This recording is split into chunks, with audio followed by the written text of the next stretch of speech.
Please consider supporting me on Patreon to get more reviews and custom videos.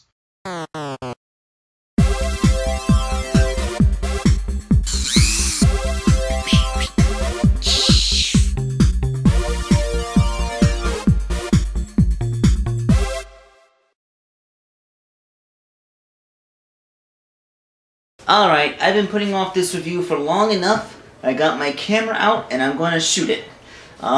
This is the Ultimate Edition Striker Eureka figure from Pacific Rim. Available at Toys R Us and I guess whoever else sells collector grade action figures.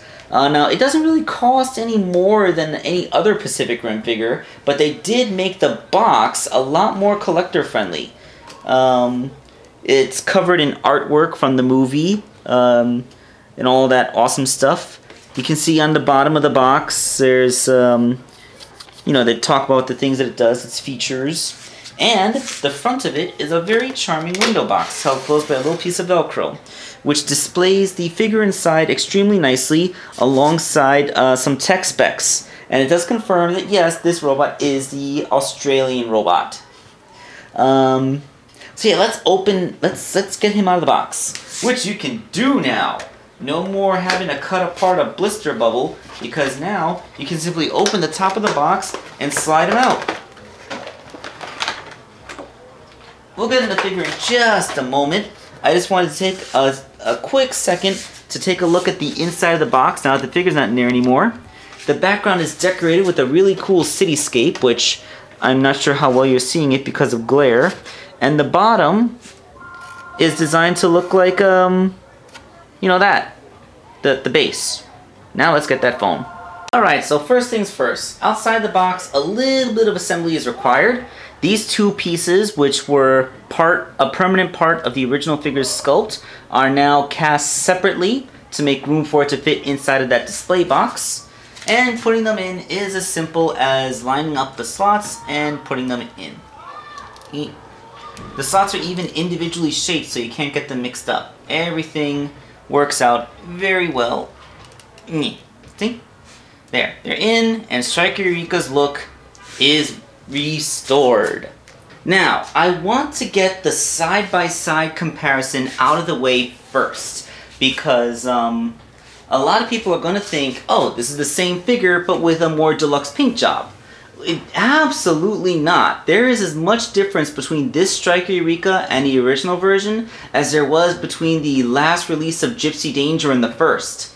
So as you can see, first, I want to reiterate, the original version of the figure did not look bad. It's actually really good. I love the black wash, and it looks good. There's nothing wrong with this. But look at this thing. Not only is it slightly taller, but they actually went to the effort to sculpt in a whole bunch more panel lines. And they tampographed on more accurate details. See? Instead of just 201, it now has the actual emblems that the thing had in the movie. Let me see if I can get closer and actually read them. It says GN006 USF 089. It's a really tiny tampograph. Probably, it's actually amazing that they're able to get such a tiny tampograph on there. And of course, like, the paint is just a lot more detailed. Like where you see one color here, you see 3 colors here. They painted the parts in the moving pieces.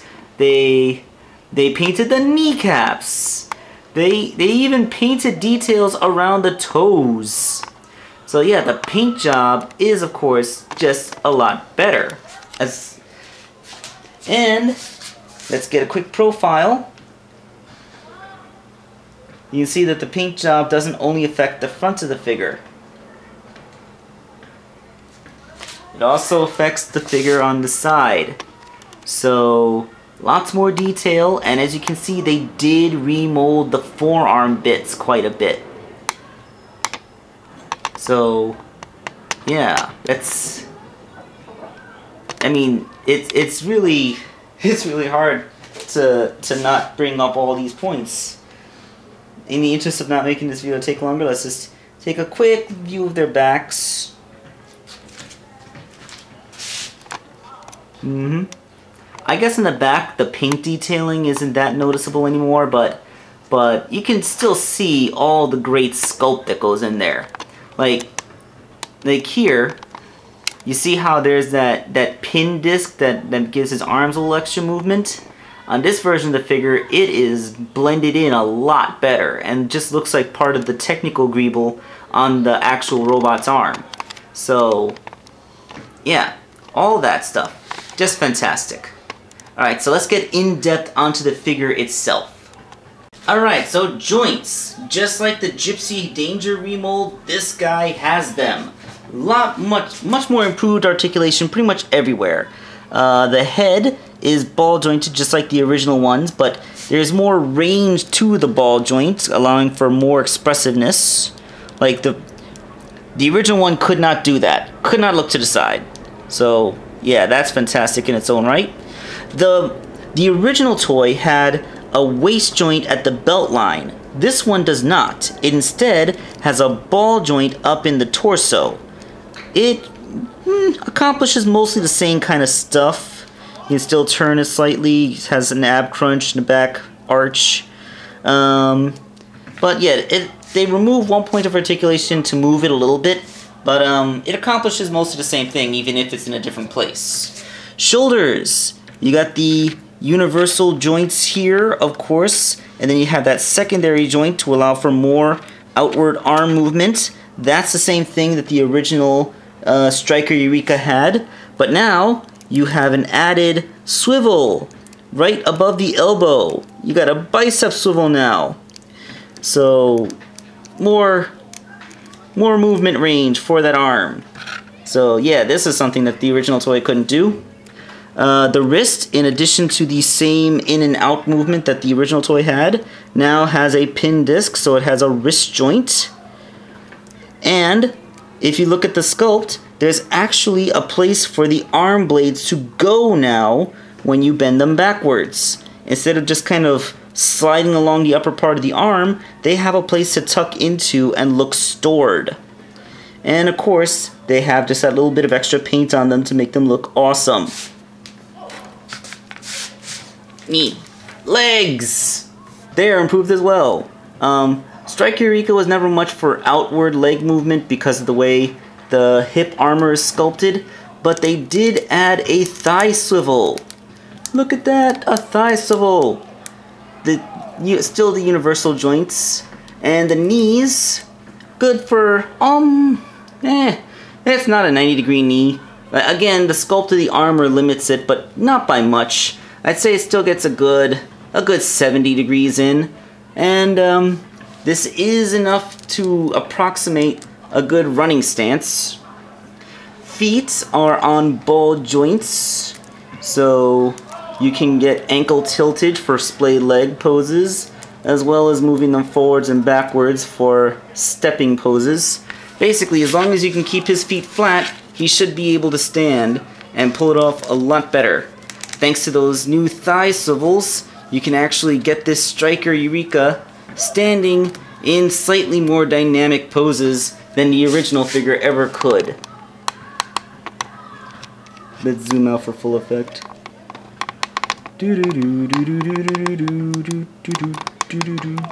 Man, I love this thing. Alright, so, extremely excellent paint job, improved sculpting details, improved articulation. Is there anything else that this guy can do? Why, yes! He's got accessories, bits, things you can do to change him. So let's go ahead and take a look at those.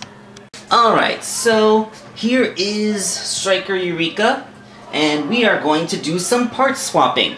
So the first thing you gotta do is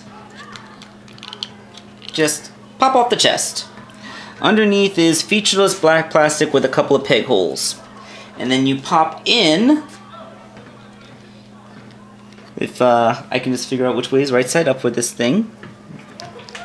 There we go. It's actually useful to use this as a guide. Pop in the cannons! Because as we all know, Striker Eureka had chest cannons. You open up his chest, you get 6 cannons. So cool. So yeah, just like that, you have your, oops, pegs. I might glue those in place so I don't do that anymore, but then it won't fit in the box. Sacrifice box storage ability for the sake of not accidentally popping off. So yeah, you can totally do that. Like, I'm about to just shoot a whole bunch of missiles into you pose. Yeah. Very impressive and very imposing. Of course, having 6 gun barrels in your chest doesn't do much if you don't have missiles to go in there. Ta-da! He comes with 3 missiles. And each one has some afterburner coming out of them, which, if you take a close look, are all different lengths. This makes it look like they've been fired in sequence, one after another. To attach them, you simply take their pegs and put them right into the peg hole on the chest. You can put them in any of the 6 slots. I prefer to go with like a V, with either a V or an inverted V, just to make it look like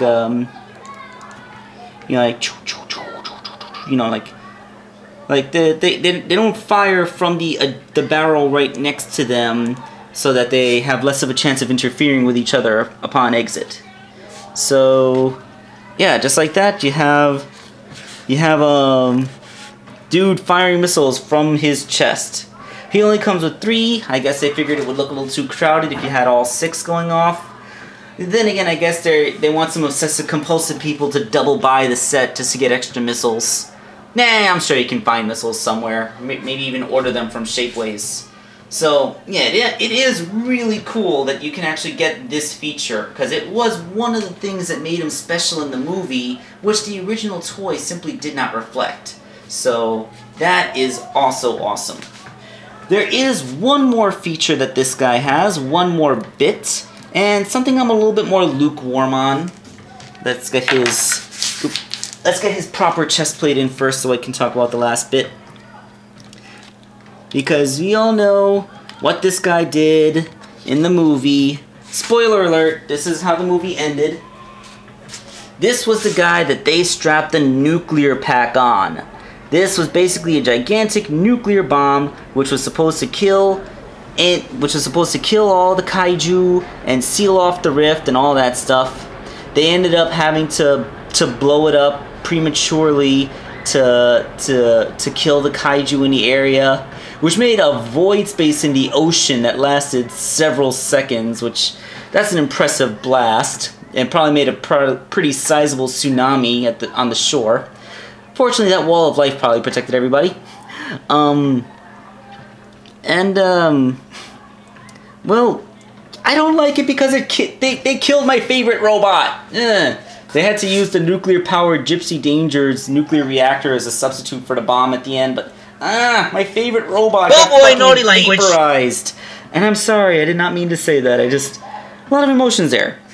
I don't like this nuclear pack accessory anyway, because like it has all these little ball joints for these things on it, and they are so fragile. As soon as I took it out of the packaging, the first thing that happened was one of them snapped off. I had to crazy glue it back on.